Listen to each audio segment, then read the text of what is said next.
ng bayan, maasahan anumang panahon.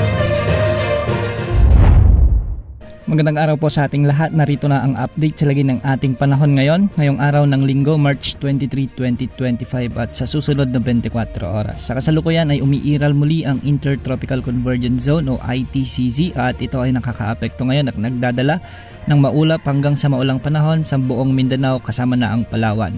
Samantalang easterlies ang nakakaapekto naman sa ilang bahagi ng Visayas, sa ilang bahagi ng Southern Luzon at Northeast Monsoon o amihan naman ang nakakaapekto pa rin sa Northern at Central Luzon. Dahil nga sa umiiral na Intertropical Convergence Zone, asahan ng maulap na papawirin na may mga kalat-kalat na pagulan at thunderstorms sa buong Mindanao kasama na ang Palawan Province. Pinag-iingat natin ang ating mga kababayan dito sa banta ng mga pagbaha o pagguho ng lupa, lalo na kung may mga umiiral na katamtaman hanggang sa minsan ay malalakas na pag-ulan.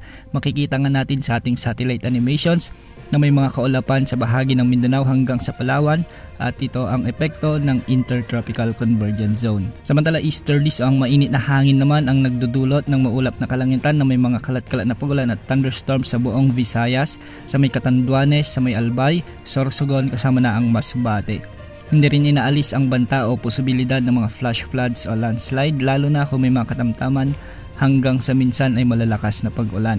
Northeast monsoon naman ang nagdadala ng bahagyang maulap hanggang sa maulap na kalangitan na may mga kasamang kalat-kalat na mahinang pag-ulan sa Metro Manila, Ilocos Region, Cordillera Administrative Region, sa may Cagayan Valley at ang Central Luzon.